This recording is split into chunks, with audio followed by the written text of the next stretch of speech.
और सेकंड में आते हैं टेप वर्म्स। टेप वर्म्स में आते हैं सिस्टोड्स, इनको यूज स्टोड भी बोलते हैं क्योंकि ट्रूथ स्टोड होते हैं। और सेकंड आता है कॉटिलोडा। तो सबसे पहले अपन ट्रिमोटोड्स की लाइफ साइकिल को देखें तो इसमें ट्रिमोटोड्स में तीन होते हैं, मोनोस्टोम, डाइस्टोम और एम्फिस्टोम।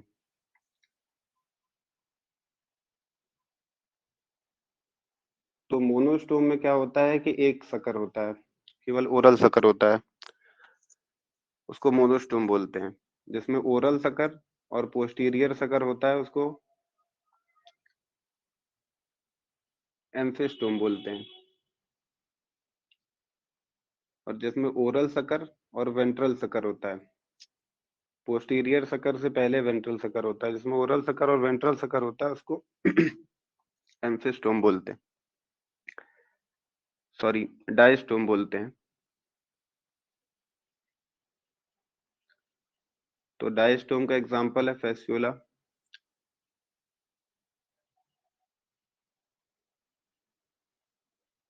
और एम्फिस्टोम का एग्जांपल है पैरा एम्फिस्टोम।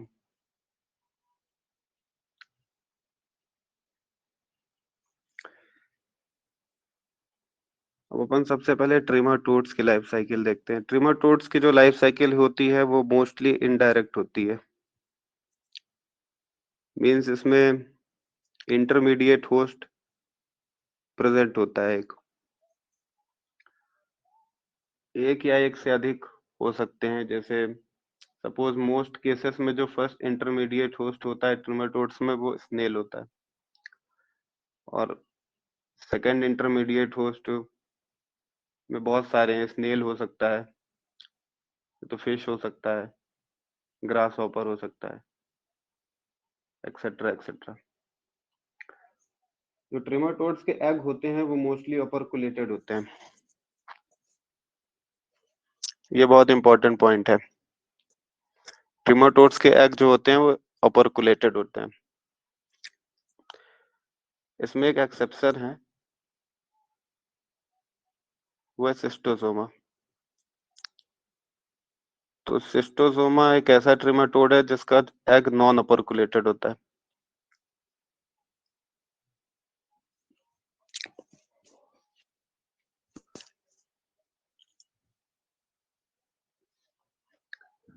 उसके बाद सबसे पहले बॉडी से एग रिलीज होता है इसकी लाइफ साइकिल में। फिर एग से मीरासीडियम बनता है। फिर मीरासीडियम एंटर करता है स्नेल में। फर्स्ट इंटरमीडिएट होस्ट जो होता है वो मोस्ट केसेस में स्नेल ही होता है ट्रिमेटोड के लाइफ साइकिल में। फिर स्नेल के अंदर स्पोरोसिस डेवलप होता है।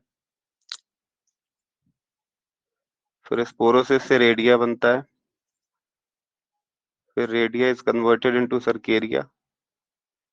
From cercaria metacercaria. Metacercaria enters into the definitive host. फिर डेफिनेटिव होस्ट से फिर एग रिलीज होता है। इसमें जो इम्पोर्टेंट चीज याद करने के लिए है from OT point of view is that कि जो मीरासीडियम होता है वो miracidium is the infective stage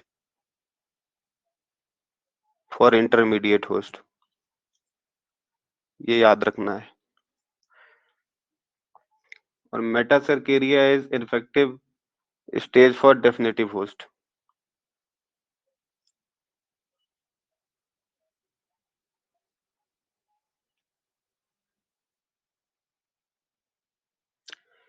in case जहां पे दो इंटरमीडिएट होस्ट इन्वॉल्व होते हैं, सपोज पहला इंटरमीडिएट होस्ट है जैसे स्नेल, जैसे डिक्रोसीलियम डाइक्रोसीलियम डेंड्राइटिकम की लाइफ साइकिल में दो इंटरमीडिएट होस्ट इन्वॉल्व होते हैं। तो पहला होता है स्नेल और सेकंड है आंट।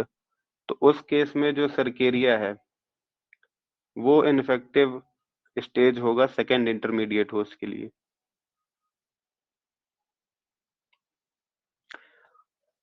इसको अच्छे से याद कर लेना क्योंकि वो बार बार लाइफ साइकिल पढ़ने की जरूरत नहीं पड़ेगी, जो भी एक्सेप्शन आएंगे सब इसी में हो जाएंगे। तो अगर सेकंड इंटरमीडिएट होस्ट इन्वॉल्व है तो उसके लिए जो इन्फेक्टिव स्टेज होगी वो सर्केरिया होगी। अब इसमें से रेडिया किन किन में एब्सेंट रहता है, किन किन ट्रिमेटोड्स की लाइफ साइकिल में रेडिया एब्सेंट होता है।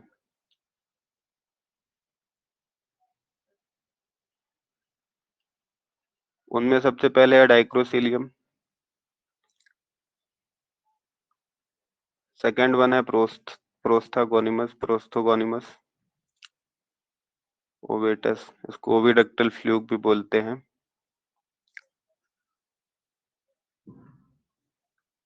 और दूसरा है सिस्टोसोमा। तो सिस्टोसोमा की लाइफ साइकिल में रेडिया और मेटासर्केरिया, ये दोनों ही एब्सेंट होता है। ये लास्ट ईयर एग्जाम में भी आ चुका है, और ये भी लास्ट ईयर एग्जाम में आ चुका है। लाइफ साइकिल लिखी थी, ये शायद last to last year exam में आया है, और ये लास्ट ईयर के एग्जाम में आया था। इसमें लाइफ साइकिल लिखी हुई है। तो उसमें उसने ऐसा पूछा था पूरा सीक्वेंस से, पहले एग मीरासीडियम, फिर स्नेल में एंटर करेगा स्पोरोसिस, रेडिया, सर्केरिया, फिर आंट में एंटर करेगा। आंट की जगह शायद कोई और ऑप्शन था, ग्रास हॉपर था। उसमें से आपको करेक्ट ऑप्शन चूज करना था।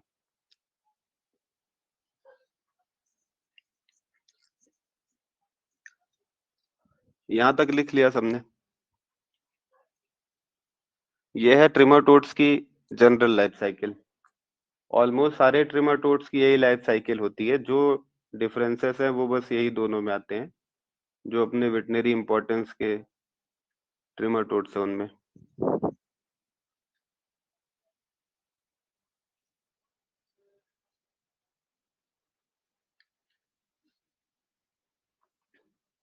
फिर अपन देखते हैं सिस्टोड्स की लाइफ साइकिल। तो सिस्टोड्स के लाइफ साइकिल में ऐसा कुछ स्टेजेस नहीं होती हैं।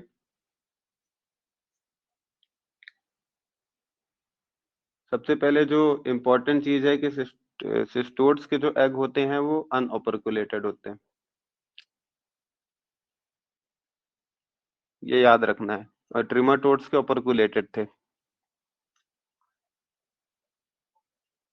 फिर सिस्टोड में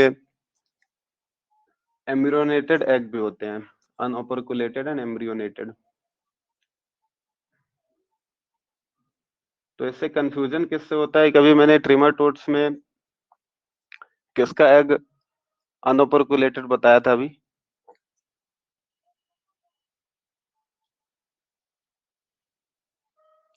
ट्रिमेटोड्स में भी किसका एग अनओपरकुलेटेड था, नॉन ओपरकुलेटेड था?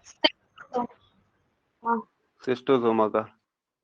तो सिस्टोसोमा के एग के साथ कंफ्यूजन होता है कि कहीं वो सिस्टोड का तो एग नहीं है, लेकिन ट्रिमेटोड के सारे एग जनरली ओपरकुलेटेड ही होते हैं। पर उसमें एक सिस्टोसोमा एक्सेप्शन था, तो उससे उसमें कंफ्यूजन होता है। सिस्टोसोमा तो है ट्रिमेटोड, लेकिन इसका जो एग होता है वो नॉन ओपरकुलेटेड होता है, और सारे सिस्टोड का एग नॉन ओपरकुलेटेड होता है।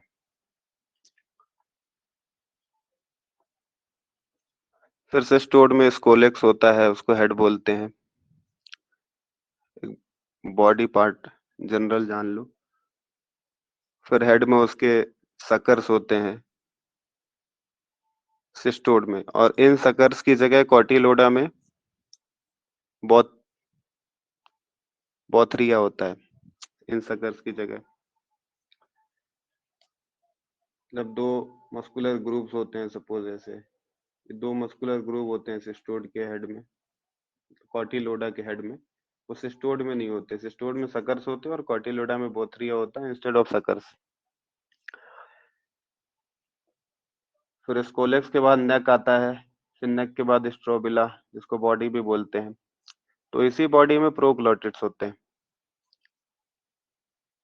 मतलब ये हेड हो गया, फिर ये नेक हो गया, फिर इसमें प्रोग्लोटिड्स होते हैं। इसमें होते हैं, हर एक प्रोग्लोटिड में होता है एक रिप्रोडक्टिव ऑर्गन। मतलब क्योंकि चाहे सिस्टोड हो चाहे ट्रिमेटोड हो, वो दोनों ही हर्माफ्रोडाइट होते हैं। तो ओवरी और टेस्टिस दोनों एक ही पैरासाइट में होती है।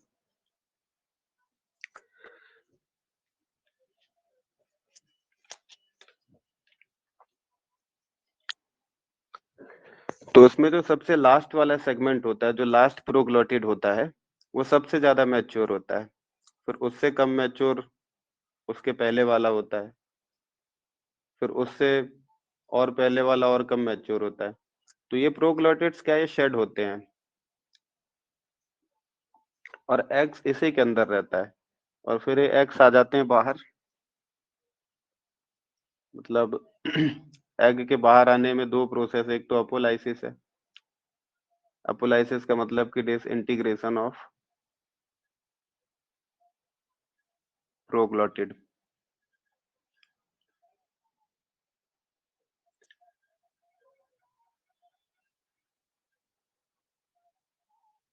और एक साथ थाइसेनस है, कुछ स्पेलिंग चेक कर लेना। वो प्रेशर के कारण होता है, प्रेशर के कारण एग रिलीज होते हैं, तो उसको थाइसेनस बोलते हैं। अभी फीसस के थ्रू एग आ गए बाहर। अब इन एग्स से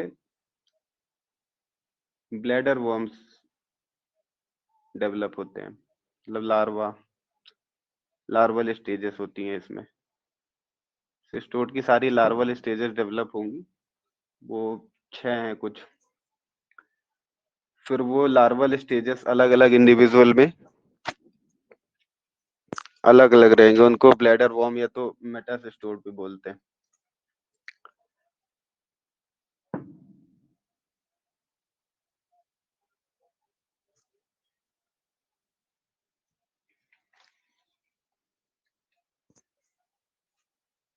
उन मेटासिस्टोड के नाम याद रखना बहुत जरूरी है, इससे एक क्वेश्चन तो हर बार ही आता है। तो उसमें जो सिस्टोड की पहला लार्वल स्टेज होती है वो सिस्टीसर्कॉइड होती है। ये मिलती है, ये डेवलप होती है इनवर्टिब्रेट में। सपोज एग निकला, फिर एग बीटल में गया, तो बीटल में डेवलप होगी। जैसे माइट में गया, तो माइट में ये इनवर्टिब्रेट में डेवलप होगी। वो सिस्टीसर्कॉइड जो होती है वो इनवर्टिब्रेट में प्रेजेंट होती है। फिर सेकेंड स्टेज होती है टेट्राथाइरिडियम।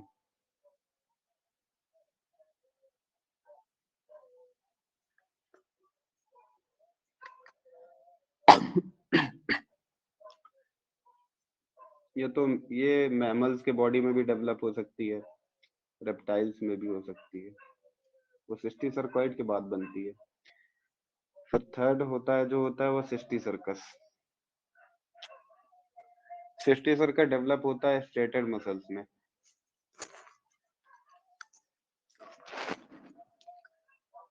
जैसे इसके एग्जांपल टीनिया, टीनिया में टीनिया सोलियम जैसे जो मीजली पॉक डिसीज करता है, तो मसल में सिस्टीसर्कस डेवलप होता है, सिस्टीसर्कस सेलुलोसिस। और इसमें चौथी जो स्टेज है वो है स्ट्रोबिलोसर्कस।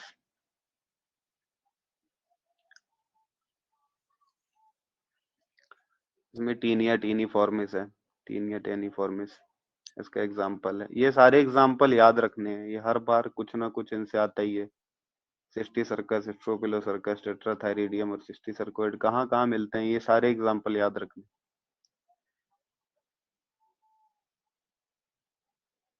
तो फिफ्थ है सेन्यूरस। सेन्यूरस टीनिया मल्टीसेप्स में मिलता है। टीनिया मल्टीसेप्स की लार्वल फॉर्म है ये शीप के ब्रेन में मिलता है।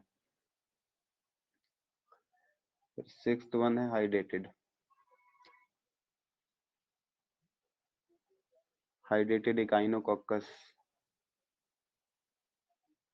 ग्रैनुलोसिस।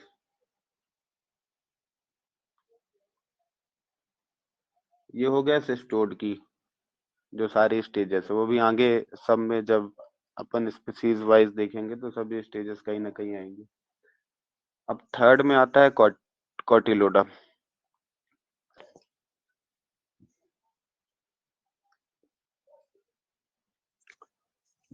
यहाँ तक कोई किसी को डाउट हो तो बताए।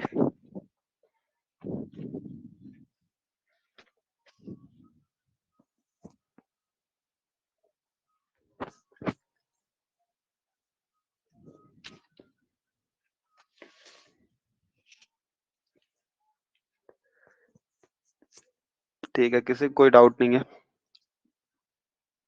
No sir.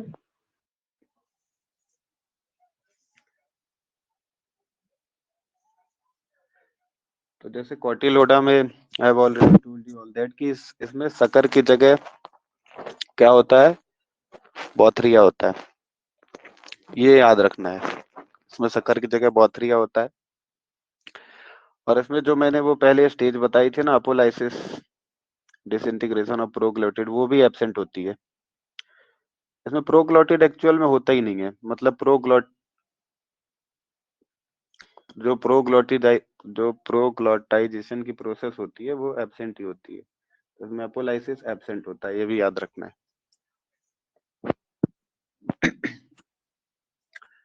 और इसके जो एग होते हैं वो ऑपरकुलेटेड होते हैं। सिस्टोड के एग कैसे थे? सिस्टोड के एग थे नॉन अपरकुलेटेड, नॉन ऑपरकुलेट। और कॉटिलोडा के होते हैं अपरकुलेटेड। ये भी ओटी में कहीं ना कहीं, ये तो मैच द कॉलम या तो असर्शन रीजन कहीं ना कहीं मिल जाएगा।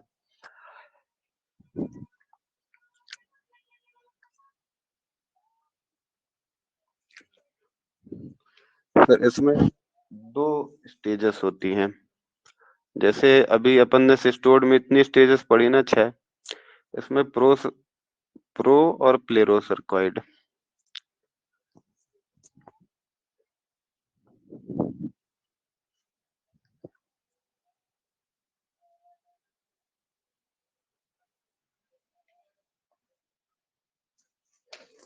इसकी भी लाइफ साइकिल इनडायरेक्ट होती है। अब दो ये मिलती है फर्स्ट इंटरमीडिएट होस्ट में जो प्रोसर्कॉइड होता है, और ये मिलता है सेकंड इंटरमीडिएट होस्ट।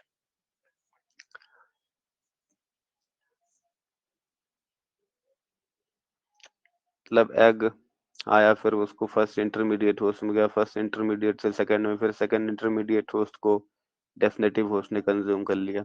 ऐसे इसका ट्रांसमिशन होता है। इसको भी अपन आगे देखेंगे, बस इसमें इतना याद रखो कि इसमें प्रो और प्लेरो होता है। प्रोसर्कॉइड मिलता है फर्स्ट इंटरमीडिएट होस्ट में, और प्लेरोसर्कॉइड मिलता है सेकंड इंटरमीडिएट होस्ट।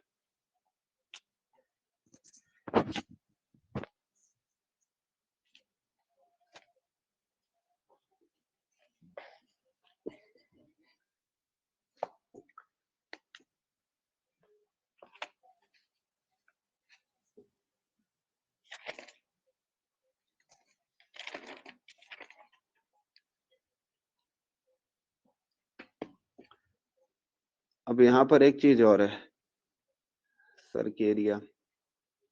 सर्केरिया अलग अलग ट्रेमाटोड्स, अलग अलग नाम है उसके, तो वो एक जगह ही अपन लिख लेते हैं, उसको याद कर लेना, उससे कहीं ना कहीं कुछ ना कुछ पूछ सकता है। तो जो फैसियोला का सर्केरिया होता है उसको अपन बोलते हैं गिम्नोसेफेलस।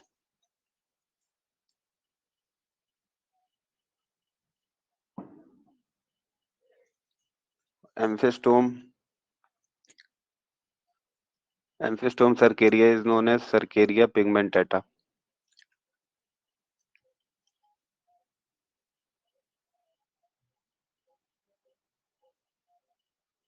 Schistosomes have Fucocercus cercaria. Fucocercus means tail is bifurcated. फिर Dicrocilium has Xiphidocercus. This is also known as Cercaria vitrina.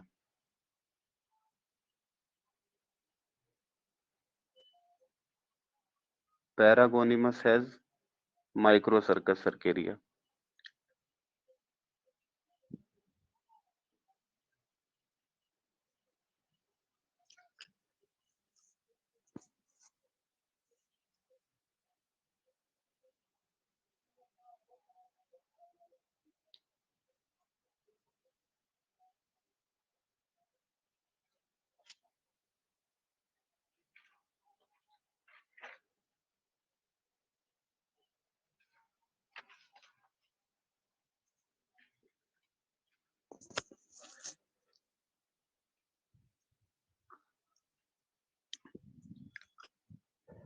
अब ट्रेमाटोड्स में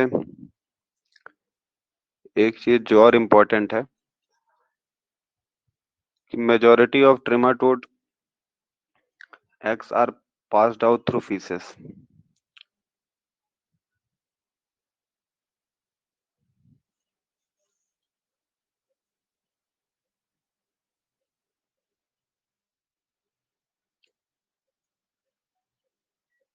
लेकिन there are some trematodes whose eggs are not passed out through feces, like Schistosoma. उसका एक urine में आता है, Schistosoma hematobium. Schistosoma nasalis का एग जो है वो it pass through nasal discharge.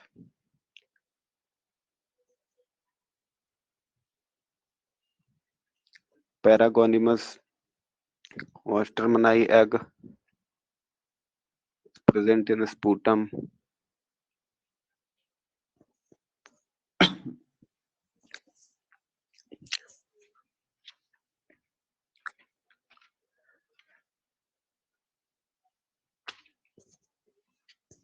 अब अपन ट्रिमाटोड्स को स्पीसीज वाइज देखते हैं। तो इसमें सबसे पहले आते हैं लीवर फ्लूक्स। तो लीवर फ्लूक्स में 3 आते हैं, फेस्टियोला,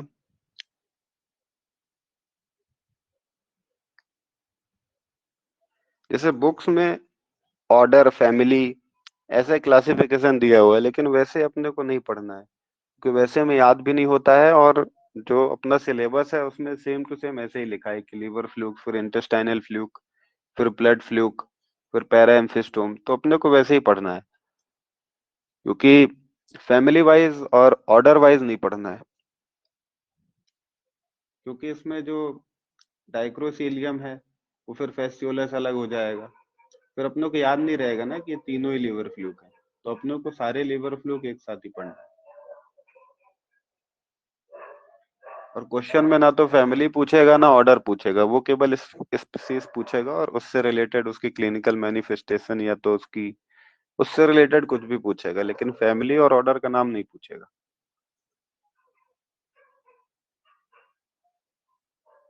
तो उसमें 3 आते हैं।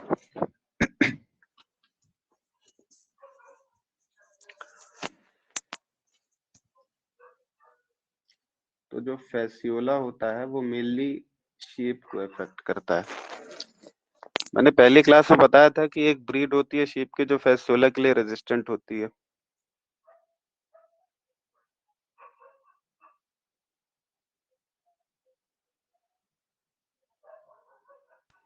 गरोली।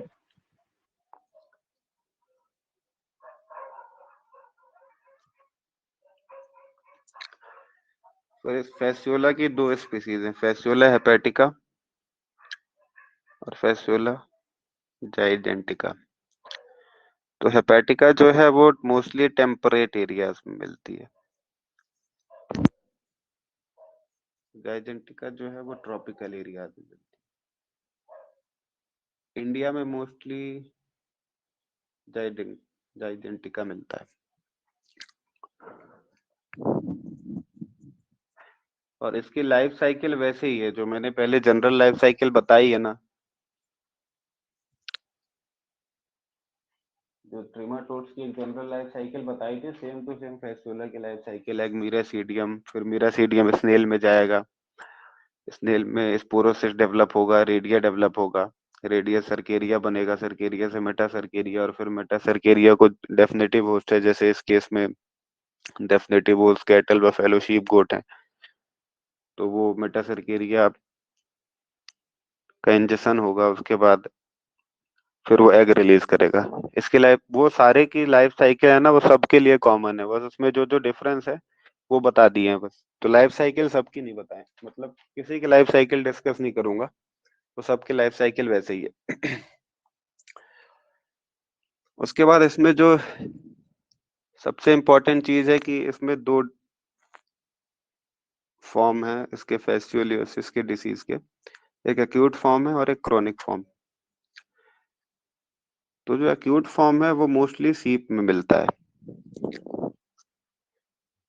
और जो क्रोनिक फॉर्म है वो यूजुअली कैटल में मिलता है, शीप में भी मिल सकता है, पर एक्यूट फॉर्म मोस्टली सीप में मिलता है। ऐसा नहीं कि कैटल में नहीं मिलेगा, पर मोस्टली सीप में मिलता है। और अगर शीप में क्रॉनिक फॉर्म है तो उसमें कंडीशन होती है बॉटल जॉ की। शीप में क्रॉनिक फॉर्म में फेस्टिवला में बॉटल जॉ कंडीशन।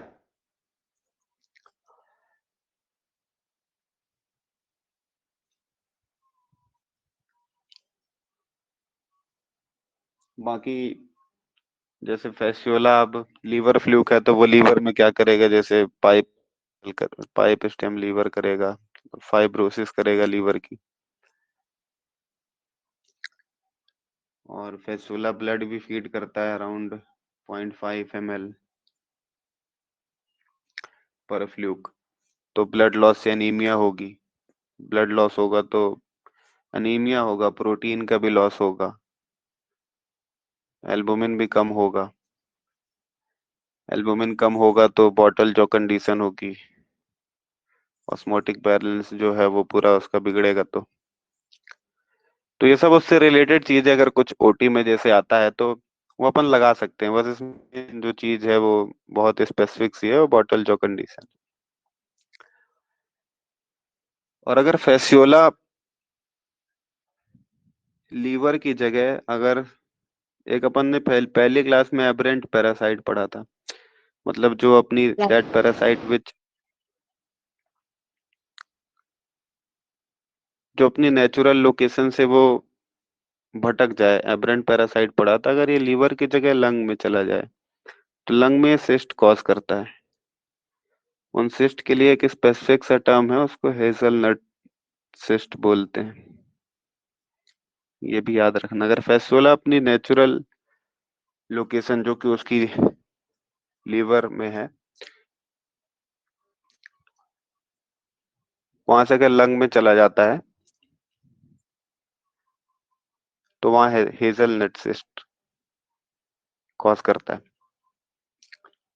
और फेस्टिवला का बेस्ट जो डायग्नोसिस का मेथड है वो एलाइजा है। गोल्ड स्टैंडर्ड तो नहीं कह सकते, पर वैसा ही कुछ है। जो बेस्ट अगर डायग्नोसिस मेथड पूछे फेस्टिवला का, तो एग से भी ज्यादा अर्ली डायग्नोसिस अगर करनी है तो एलाइजा से हो सकती है। फेस्टिवलोसिस के लिए जो ड्रग ऑफ चॉइस है वो ट्राइकाबेंडाजोल है। ये भी लास्ट ईयर आ चुका है। ट्राइकाबेंडाजोल फेस्टिवलोसिस के लिए ड्रग ऑफ चॉइस।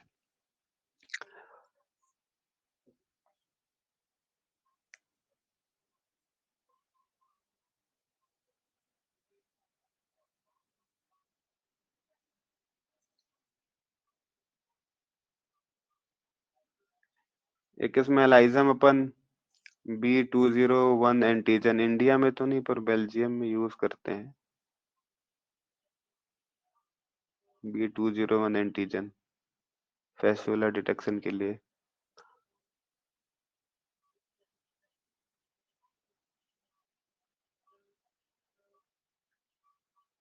अब वो एंटीजन इस एलाइजा में रहता है और अपने एनिमल के अंदर एंटीबॉडी होती है, तो उससे अगर वो रिएक्ट करता है तो फेस्टिवला पॉजिटिव है, नहीं करता तो नहीं।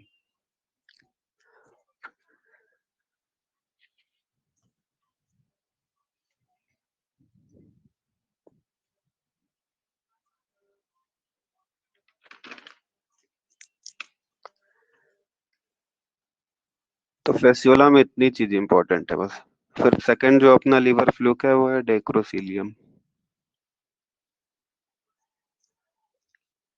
डेक्रोसीलियम में मैंने पहले बताया, इसमें रेडिया एब्सेंट होता है।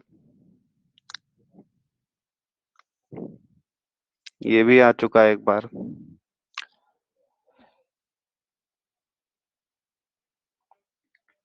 डाइक्रोसिलियम को लैंसेट लीवर फ्लूक बोलते हैं।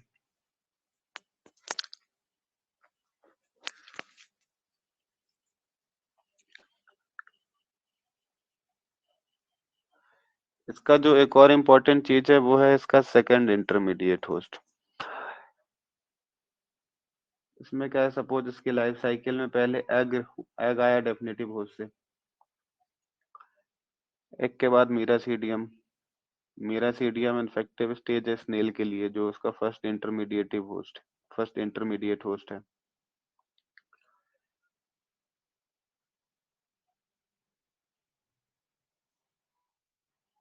फिर स्नेल में स्पोरोसिस्ट बना,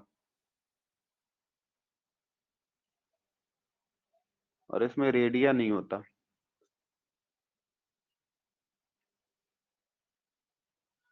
और इसके सरकेरिया को, जैसे मैंने पहले बताया, उसको सरकेरिया वेट्रिना बोलते हैं। और इसमें सेकंड इंटरमीडिएटिव होस्ट इन्वॉल्व है, तो सरकेरिया जाएगा आंट में, क्योंकि सरकेरिया जो है वो सेकंड इंटरमीडिएट होस्ट के लिए इन्फेक्टिव स्टेज है।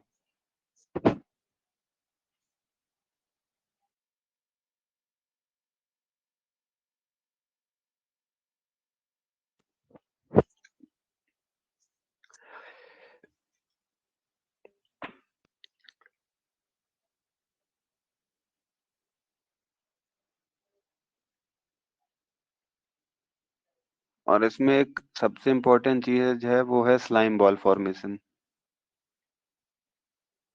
स्लाइम बॉल में अप्रोक्स 200 टू 400 सरकेरिया जो होते हैं वो एडहियर होते हैं एक जेलेटिनस सब्सटेंस होता है कोई, उससे एडहियर होते हैं। तो ये आंट में गया, और आंट क्या करेगी, जैसे कोई वेजिटेशन है तो वेजिटेशन के ऊपर टॉप पे जाएगी, और उस वेजिटेशन को जब डेफिनेटिव होस्ट खाएगा तो आंट जिसके अंदर सरकेरिया है वो, जब आंट के अंदर मेटा सरकेरिया डेवलप हो, सारी स्टेजेस कॉमन रहेंगी जो मैंने पहले बताई थी, और वो डेफिनेटिव होस्ट में चला जाएगा। फिर वो फिर एग रेज करेगा, और ऐसे साइकिल कंटिन्यू रहेगी। इसमें जो इंपॉर्टेंट चीज है वो याद रखने वाली, वो उसका सेकंड इंटरमीडिएट जो होस्ट होता है वो आंट होता है। और दूसरी चीज है स्लाइम बॉल फॉर्मेशन। और तीसरी चीज, डाइक्रोसीलियम के सरकेरिया को सरकेरिया वेट्रिना बोलते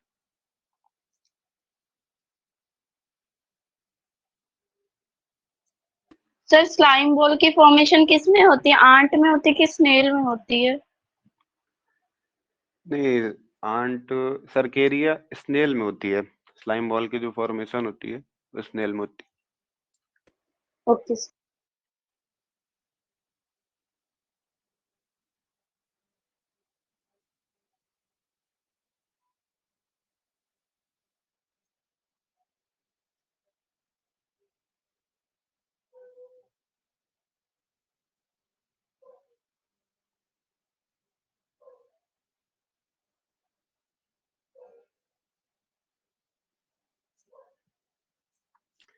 थर्ड जो लिवर फ्लूक है वो है ऑफिस थॉर्किस। उसमें इतनी चीजें इंपॉर्टेंट है, बाकी और चीजें हैं पर वो पूछा नहीं जाएगा, कुछ मतलब का नहीं है वो। हाँ, डिक्रोसीलियम एक चीज छूट गई, वो पोर्टल सिरोसिस कराता है।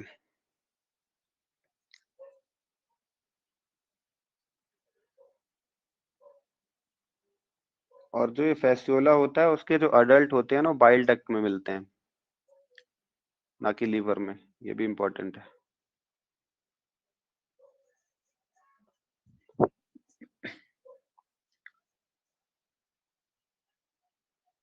ऑफिस थॉर्किस वो गॉल ब्लैडर और बाइल डक्ट में मिलता है।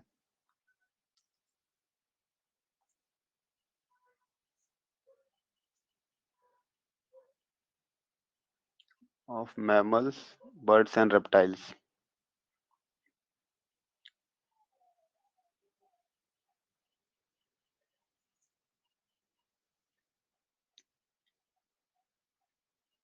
ये जो डिसीजेस कॉज करता है उसके बस नेम्स इंपॉर्टेंट हैं, लाइक इट कॉजेस कोलेंजियोसार्कोमा, कोलेंजियोकार्सिनोमा।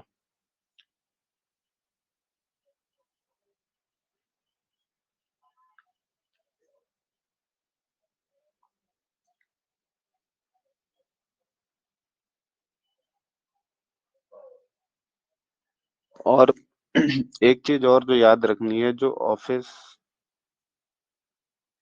थॉर्किस एंड डाइक्रोसीलियम। जो इनके एग्स होते हैं ना, वो ज्यादातर ट्रिमाटोड्स के जो एग होते हैं, most trematodes eggs hatch in the environment, but opisthorchis and dicrocoelium eggs hatches inside the snail.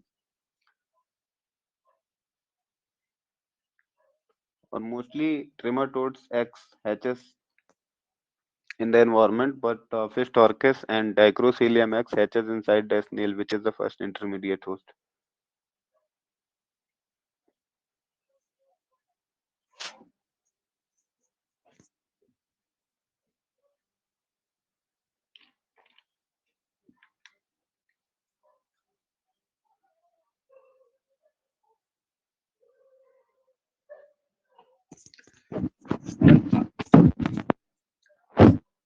फिर आफ्टर लिवर फ्लूक सेकंड में आते हैं इंटेस्टाइनल फ्लूक। तो इंटेस्टाइनल फ्लूक में एक ही स्पीसीज है, वो है फैसियोलॉप्सिस।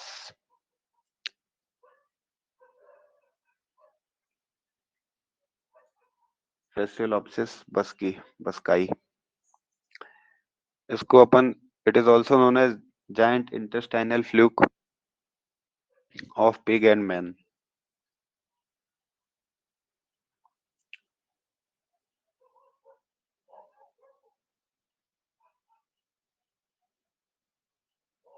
Found in small intestine of pig and man.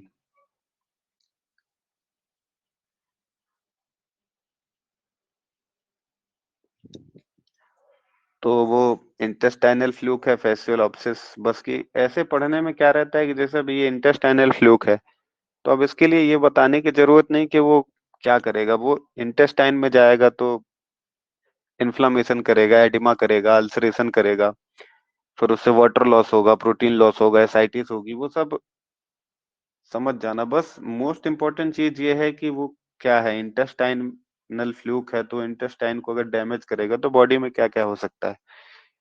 और इसका कोई अगर स्पेसिफिक सी चीज होगी, कोई अगर स्पेसिफिक सा नाम है तो ही याद करना है, बाकी तो कॉमन वो क्वेश्चन सॉल्व हो जाते हैं। उसको सब लिखने की जरूरत नहीं और बार बार पढ़ने की भी जरूरत नहीं। बस फैसियोलॉप्सिस बस्कीज एंड इंटेस्टाइनल फ्लूक, और इंटेस्टाइन डैमेज होगा तो क्या क्या हो सकता है, वो बस सोचना है बस।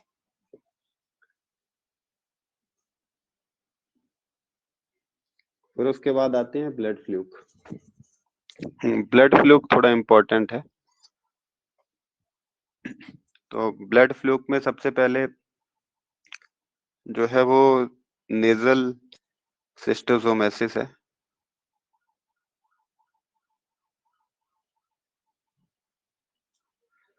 Second is visceral schistosomiasis and third one is cercarial dermatitis.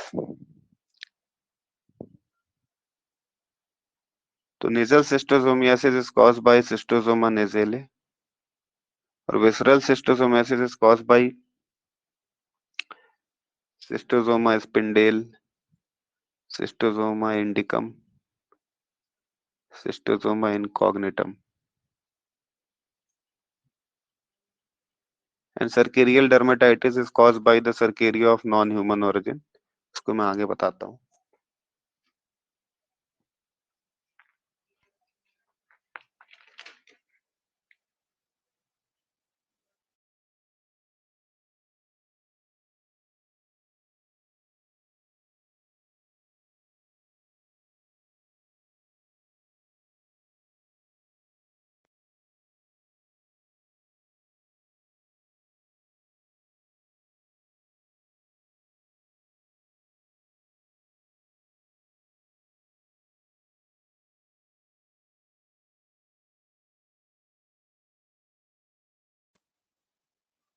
तो सिस्टोसोमा में जो सबसे इम्पोर्टेंट पॉइंट है वो गायनकोफोरिक canal.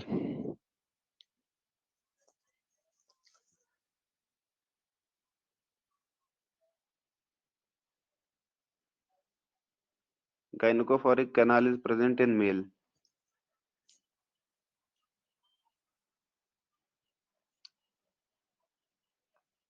It is to hold the female during copulation.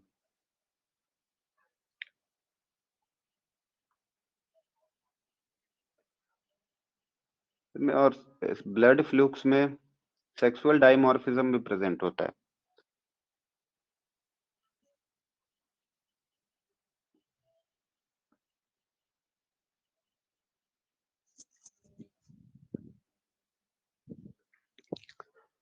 In this, male is smaller than female.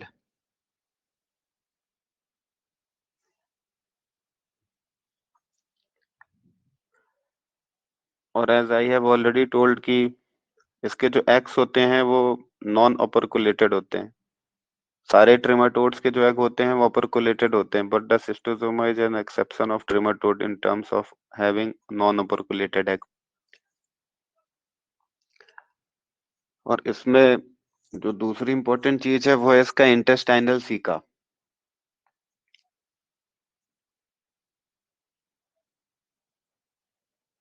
तो जो इसका इंटेस्टाइनल सीका होता है वो फ्यूज्ड पोस्टीरियरली, लेकिन जो फीमेल के केस में है, जैसे फीमेल के केस में फ्यूज तो हो जाता है वो, सपोज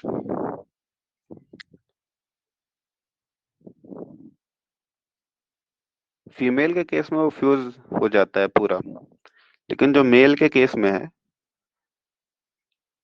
वो पोस्टीरियर फ्यूज तो होता है लेकिन उसके बाद फिर से बाइफरकेट कर जाता है वो।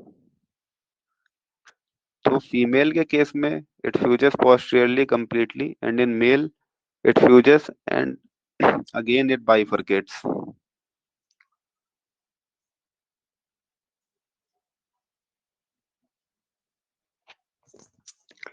और इसमें मैंने पहले ही जो बताया, रेडियो और मेटा सर्केरिया एब्सेंट होते हैं। इसके सर्केरिया का नाम फर्को सर्कस होता है, वो पहले बता चुका हूँ। और इसका ट्रांसमिशन जो होता है वो स्किन से होता है।